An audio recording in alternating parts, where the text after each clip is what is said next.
Good morning, YouTube. All right, there's not a whole lot better than homemade brownies unless you top it with a lot of marshmallows and chocolate and treat it like a s'more. I'm going to show you how to do just that here in just a second. All right, let's cook, y'all. We got a family to feed. Why? I don't know. All right, here we go. We are making S'mores Brownies, and we're gonna start out by making the crust. Now, if you scroll back through my videos, like to years ago, I had a video on how to make a graham cracker crust, which is all we're doing here. It's 11 graham crackers. Now, you wanna crush them up. You can do it this way with a potato masher. I gotta tell you though, the most efficient way to do it is with a food processor. And then you just pour the butter and sugar into your food processor and stir it all together and boom, you're done. Or you can spend 10 minutes doing it by hand, forget that you had a food processor, get to the end of it, remember you had a food processor, and tell yourself that you're doing it that way because you want to practice mindfulness. All right, 1 stick of butter and then 2 tablespoons of plain old sugar. Now I can justify anything. All right, so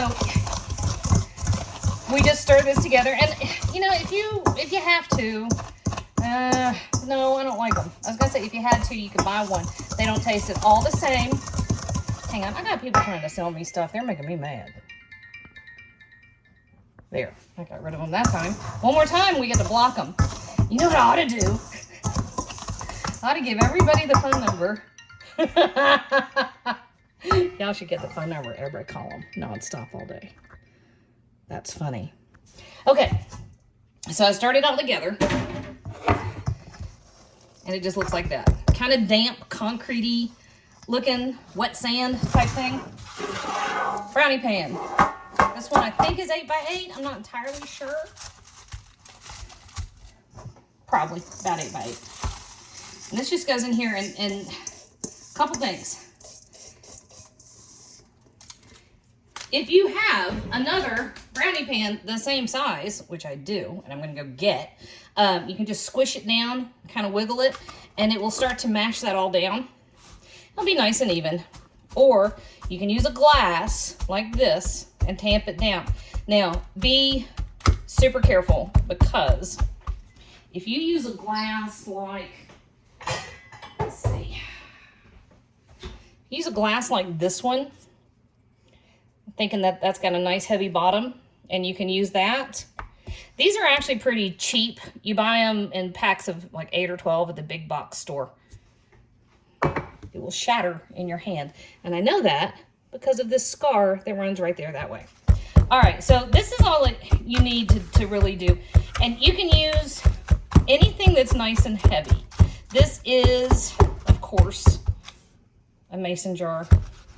Is it? No, it's not. It's a ball jar. So you can use this. I like using this because you can get nice and firm and just smack it down like that. Boom. Ta-da! All right.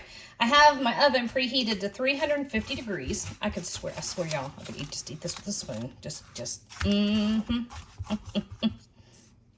Okay, 350 degrees. I'm gonna throw this in the oven. I'm gonna let it bake for probably about 12 minutes. All right, well, this is highly irritating. I thought I was recording and I wasn't. And I did this whole spiel about mise en place and getting yourself organized so that things go real smoothly when you start cooking. And then it turned out I wasn't even have the camera on. Okay, so in here I have, look, see? It's just chocolatey stuff at the moment. I have a cup of cocoa powder, a cup and a quarter of plain white sugar, 2 tablespoons of butter, and a quarter cup of water. And I've just brought this up, look, on low heat. It looks a little fudgy. It's nice. You really are not cooking this. You're dissolving the sugar. You're dissolving the cocoa powder. You're getting everything to kind of come together into one. And you're using the sugar and the cocoa powder, not really to emulsify, but that's going to bind the oil and the butter and the water that is needed to dissolve the sugar and the cocoa powder. Okay, so then we turn that off. Okay, that's done. And you want it to cool down now. So you got a couple things. You could transfer it to another container and it will cool down more quickly. Take it off the heat so that doesn't continue to transfer heat. That's fine. But you don't want to add the next couple of ingredients to it until that part's done. Now this is a 1/4 cup of just plain old vegetable oil. This will also help bring the heat down. Which ultimately, it's not like it has to be cold. You're only doing it so that you're not going to cook your egg in a minute. These are great, by the way. That was the whole spiel that I did not record. I buy these for next to nothing. It's also my excuse to buy Chinese takeout because you get really great hot and sour soup from China Chef. And it comes in containers, and then you got a free container, which don't talk to me about the economics of that. I don't want to hear it. Okay, so stir your oil in. And it's not going to combine completely. See, look here. See, you've got oil that's not combining. Wait, where's the top that you see? There. It's not combining. It's no big deal. Don't worry about it.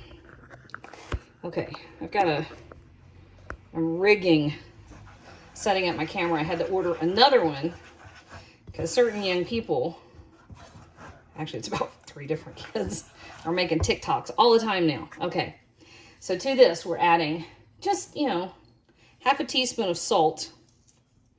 You don't want it to be salty, of course. You just want it to taste more like itself. And salt blooms chocolate in just this most amazing way. It's just incredible. The other thing that if you wanted to, and you wanted to kind of take this up to like a higher palate, there they are again. If you want to take it up to a higher palate, add a little bit of espresso. And y'all, if I knew how to turn off my ringer and keep the camera going, I would, I promise. I'm sorry. All right, so 2 teaspoons vanilla extract. I just bought a whole bunch of empty bottles. I'm going to start making my own vanilla extract again. I used to do that all the time. I'd make my own extracts. I had my own fats. I would render lard. And then I had to go back to work for a long time and just got away from it. But now I don't have to work all the time. La la la. By the way, thank you, YouTube, for part of that. Which means I can go back to doing some of the fun stuff again. All right, so our timer just blipped on our graham cracker crust, which is very hot. Ta-da! Okay, so that's gonna come over here, and it's just gonna sit over here by itself, minding its own business and cooling down. And we're gonna let our chocolate cool down just a bit. And that's all there is to that. That's just not very exciting, but it's what we're gonna do. All right. So we have cooled down. You still have a slick of oil on the top, but that's okay. That's not gonna last long. Oh yeah, it's barely warm. Oh, and that's, obviously that has cooled enough to handle. So, we're good to go. All right, so we have half a cup of regular flour. And we have 2 tablespoons. No, we have a tablespoon of just plain old cornstarch. I gave it a pinch of salt already, didn't I? Did I do that? Okay, I'm doing like 5 grains. And then we have 1 egg and 1 yolk, which I separated. Now, technically, I am going to tell you, technically, brownies are like a quick bread, more than a cake. It does have sugar in it, but like other quick breads, it's very wet with other ingredients, and you're going to use just that wee bit of egg as the kind of leavener. See how that's looking? Yeah. So you're just using that little bit of egg as your leavener. And the big thing with this is not to over mix.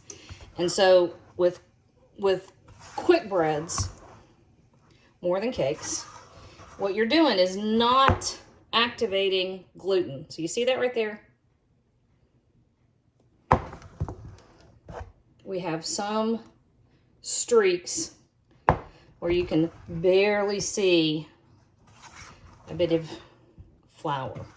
Now, one thing you do want to make sure you're checking for, there, we're done. You want to make sure you don't have any streak of egg, because an egg will leave white streaks of albumin, cooked albumin. Nobody wants that. All right, half a cup of chocolate chips. I use the miniature chocolate chips. You could use chunked. Sorry, had to taste that. You'd use chunked up chocolate. My genius person self bought miniature Hershey bars, because I thought I was going to do this yesterday and I actually ran out of time. And so in order to keep the kids from finding the stuff to make these brownies, I bagged up the graham crackers and the miniature Hershey bars and the marshmallows, and I hid them from everybody, except I didn't hide them from myself.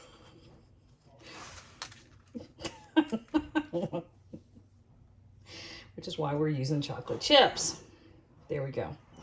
All right, so we still have a 350-degree oven. And that goes to me. And this is what they look like. Okay, so we're going to give it 25 to 30 minutes. Check it, because as brownies, you want them to be gooey, but you don't want them to be raw. So I'm going to probably lean toward the 30-minute mark, but I'm going to test it when we hit 25. Okay, our brownies, ta-da, they are done. And you don't want brownies to be quite like cake. It's okay if there's a little bit in the middle, especially because you're going to have some carryover cooking, and they will firm up a bit. And then the rest of it is how much do you like yours on the fudge versus cake spectrum for brownies? You know, I guess pretty personal. All right, miniature marshmallows. And again, how much is up to you. And we're gonna do two things. First thing we're gonna do is we're gonna put these in there for a few minutes and just let them melt. So it's still at 350 degrees. And we're just gonna give them a few minutes, maybe 3 or 4 minutes, 5, just to let them melt and get soft. Then we're gonna turn the broiler on, and that's where we're gonna get toasty marshmallow goodness. Okay, so we've had about 4 minutes. They're getting nice and soft. And you see how they're puffing up? That's the air that was incorporated in there when they were made. Broil, start. We're turning the broiler on now. Anyway, the air that was incorporated into the marshmallows when they were made heats up and expands, and that's how come they get poofy. Which is also why you don't want to put them on this oven rack, because it'll end up on the bottom of that oven rack. Okay, so under the broiler, just enough to get them golden and gorgeous. All right, I am absolutely a charred marshmallow type of person. If I could set it on fire and blow it out, I would be very happy. I'm gonna be happy with that instead. Ooh, that's hot as blue blazes. Look at that, that's perfect. Okay, so I chopped up the 4 little miniature Hershey bars that were left. I don't want to talk about the rest of them. We're just gonna pretend that they never were. All right, now, theoretically, in an ideal world, you would let these cool all the way down so that you could cut them and get nice, beautiful, pretty little squares. You and I both know that that world is a fantasy land, and you might as well be sitting here calling Dracarys over it. But here's where we are at this point. Not bad.